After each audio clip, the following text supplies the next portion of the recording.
दोस्तों, जब भी चुनाव आता है तो आप किन बातों को लेकर के वोट करते हैं? क्या आप ये देखते हैं कि आपके इलाके में कौन कौन से उम्मीदवार खड़े हो रहे हैं, उनका ट्रैक रिकॉर्ड क्या है, कहीं वो भ्रष्ट तो नहीं है, और पिछले कुछ समय में अगर वो पार्षद हैं, एमएलए हैं, एमपी हैं तो उन्होंने क्या काम किया है? या आप ये देखते हैं कि आपके इलाके में, आपके एरिए में कौन कौन सी पार्टी यहाँ खड़ी हो रही है और उनकी कौन सी विचारधारा है जो आपको अच्छी लगती है? या आप ये देखते हैं कि आपके इलाके के मुद्दे क्या हैं और उसे हल करने के लिए कौन सी पार्टी बेहतर पोजीशन में है? अगर आप इन मापदंडों को पर वोट कर रहे हैं तो कोई ज़रूरी नहीं है कि चुनाव के बाद आप जिस पार्टी को वोट कर रहे हैं, आप जिस कैंडिडेट को वोट कर रहे हैं, कोई ज़रूरी नहीं है कि वो उसी पार्टी में हो, वो किसी और पार्टी में जा कर के ना मिल जाए। यह भी ज़रूरी नहीं है कि आप जिस पार्टी को वोट कर रहे हैं वो अपने से विपरीत विचारधारा के पार्टी के साथ मिल न जाए। मैं ऐसा क्यों कह रहा हूँ, आइए हम उस पर बात करते हैं। हाल ही में महाराष्ट्र में म्युनिसिपल काउंसिल और नगर परिषद के चुनाव, इस चुनाव में ज़्यादातर सीटों पर महायुति, जो कि बीजेपी, एकनाथ शिंदे की शिवसेना और अजीत पवार की एनसीपी का गठबंधन है, उन्होंने जीत दर्ज की।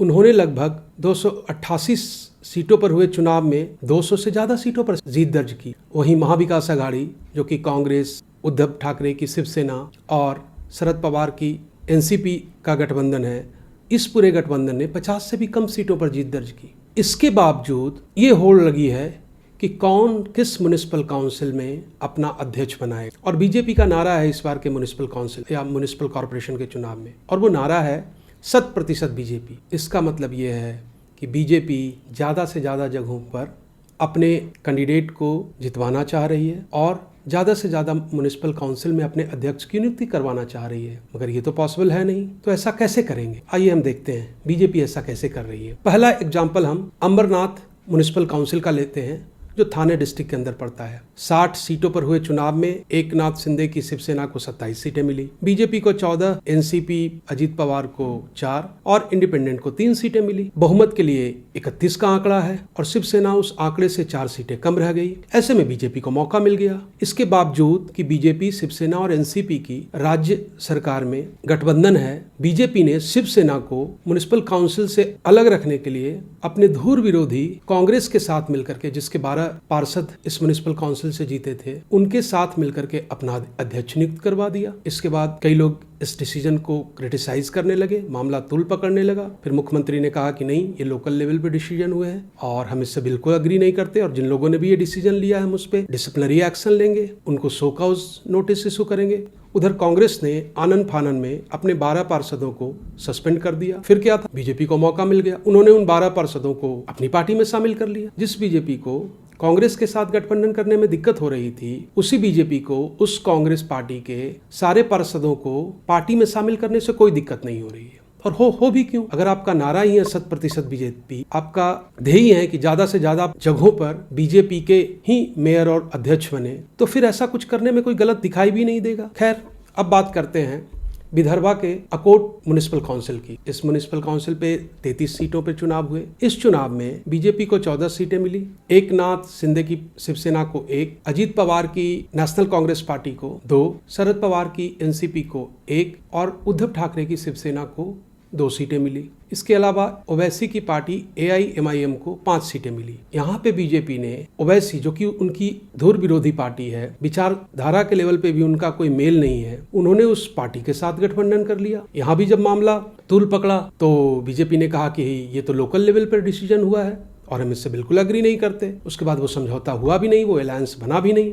लेकिन अगर आप इन 2 म्युनिसिपल काउंसिल में ये जो घटनाक्रम हुआ, इसको आप देखेंगे तो ये यूं ही नहीं हुआ। लोकल लेवल पे लोगों ने अगर डिसीजन भी लिया तो उन्होंने क्या गलत किया? अगर आपने अपने कैडर को, अपने नीचे के वर्कर को ये मैसेज दिया है, चाहे कुछ भी हो जीतना है, चाहे कुछ भी हो अपने मेयर और अध्यक्ष बनाने हैं, तो फिर वो अगर ऐसा कर रहे हैं तो उसमें गलत ही क्या है? खैर, अब बात कर लेते हैं महाराष्ट्र में होने वाले म्युनिसिपल कॉर्पोरेशन के चुनाव की। 15 जनवरी को 29 म्युनिसिपल कॉर्पोरेशन पर वोट पड़ने हैं। हालांकि हम सब पे बात नहीं कर रहे हैं, हम सिर्फ 2 म्युनिसिपल कॉर्पोरेशन का एग्जाम्पल लेंगे। पहला एग्जाम्पल हम मुंबई का लेंगे।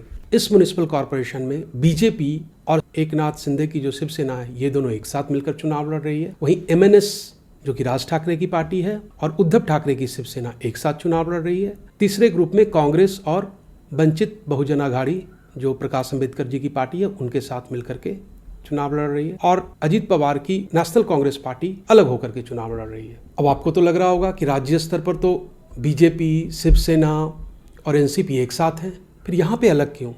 आपको ये भी लग रहा होगा कि राज्य स्तर पर अपोजिशन में कांग्रेस, उद्धव ठाकरे की शिवसेना एक साथ है, फिर यहाँ अलग क्यों? तो पहले बात कर लेते हैं कांग्रेस की। कांग्रेस का कहना है कि चूंकि उद्धव ठाकरे की शिवसेना और राज ठाकरे की एमएनएस साथ में चुनाव लड़ रही है तो हम इस गठबंधन में शामिल नहीं होंगे। उनका मानना है कि एमएनएस की राजनीति और उसकी विचारधारा उनके वोट बेस और उनके मूल्यों से मेल नहीं खाती। उनका कहना है कि वो बहुत इंक्लूसिव पार्टी है, सबको साथ लेकर के चलते हैं। वहीं एमएनएस जो है उनका रुख उत्तर भारतीयों के प्रति ठीक नहीं है। ऐसे में कांग्रेस नहीं चाहती कि वो इस अलायंस में साथ दिखे। वहीं दूसरी ओर उद्धव ठाकरे और एमएनएस साथ आ गए हैं। एमएनएस की हालत पहले से बहुत खराब है, वो बहुत हाशिए पर चली गई है। वहीं उद्धव ठाकरे की भी स्थिति कोई बहुत अच्छी नहीं है। उनकी शिवसेना के दो फाड़ हो रखे हैं। एक शिवसेना को एकनाथ शिंदे लीड कर रहे हैं जो बीजेपी के साथ गठबंधन में है, तो उन्हें भी लगता है कि अगर वो अकेले चुनाव लड़े तो इस चुनाव में भी वो कमजोर पड़ सकते हैं। तो इसलिए उन्होंने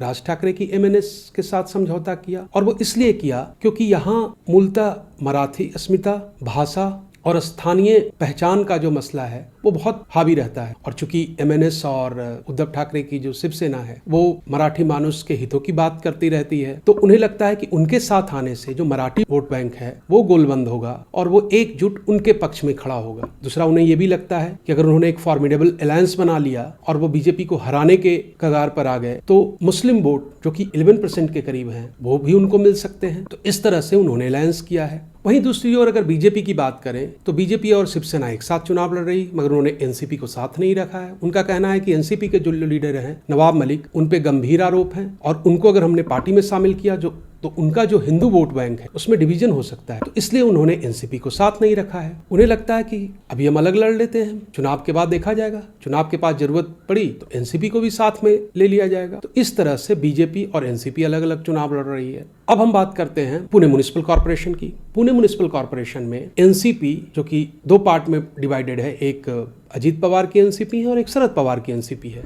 वहां ये दोनों ग्रुप एक साथ आ गए हैं और इसलिए वो एक साथ आए क्योंकि उन्हें लगता है कि पुणे म्युनिसिपल कॉर्पोरेशन उनका गढ़ रहा है। अगर वो एक साथ नहीं आए तो जो बीजेपी धीरे धीरे वहां अपनी पैठ बना रही है, उनके कई सारे लीडर ऑलरेडी बीजेपी में ज्वाइन कर रखे हैं, तो अगर वो साथ नहीं आए तो बीजेपी और मजबूत हो सकती है और बीजेपी अगर और मजबूत हुई तो उनका ये गढ़ भी उनके हाथ से चला जाएगा।